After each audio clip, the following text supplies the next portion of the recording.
एक समय की बात है, दिल्ली के एक छोटे से मोहल्ले में एक बहुत ही सुंदर और मस्तिष्क से समृद्ध युवक नामक राजीव रहता था। वह एक अच्छे व्यापारी थे और उनके पास सब कुछ था जो किसी भी आदमी को खुश रख सकता था।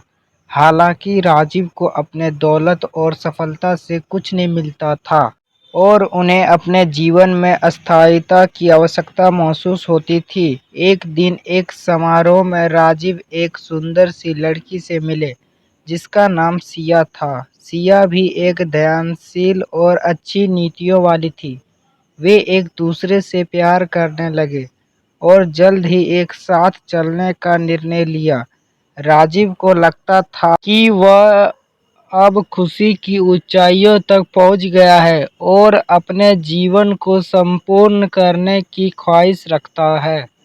सिया और राजीव का विवाह एक सर्वसाधारण और प्यार भरा था। वे एक दूसरे के साथ बहुत खुश थे और एक साथ गुजारे हर पल का आनंद लेते थे।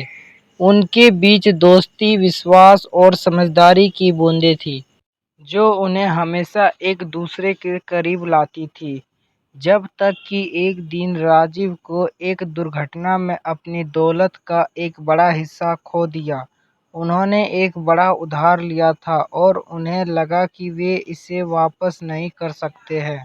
राजीव काफ़ी परेशान थे और इसे लेकर बहुत ही निराश हुए। सिया, जो हमेशा राजीव के साथ खड़ी रहती थी, ने देखा कि उनका पति कितना दुखी है और उन्हें यह समझाया कि वे एक ही परिस्थिति में होंगे और उन्हें साथ में हर कठिनाइयों का सामना करना चाहिए। उन्होंने कहा, राजीव, दौलत और सफलता केवल हमारी खुशियों का मापदंड नहीं है। हमारा प्यार और सहयोग हमें असली सुख और संतुष्टि देते हैं। हमें मिलकर इस समस्या का सामना करना चाहिए और हम इसे ज़रूर करेंगे। राजीव ने अपनी पत्नी के शब्दों को गहराई से महसूस किया और उनकी सोच को समझा। उन्होंने यह जान लिया कि सच्चा सुख और सुखी वास्तव में प्यार, संपन्न और अपने पार्टनर के साथीपन में होते हैं। इसके बाद से राजीव और सिया ने संघर्ष करने का एक संकल्प लिया और एक दूसरे के साथ बढ़ते रहे।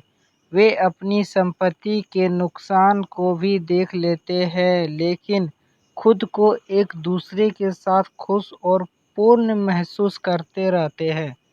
यहाँ दिखाई देता है कि सच्चा प्यार और आपसी संपन्न कितना महत्वपूर्ण होता है और यह एक जीवन भर की साथीपन का निर्माण करने में मदद कर सकता है। राजीव और सिया की कहानी हमेशा हमें यह याद दिलाती है कि सच्चा सुख और खुशी अंत हमारे आपसी रिश्तों में ही मिलते हैं।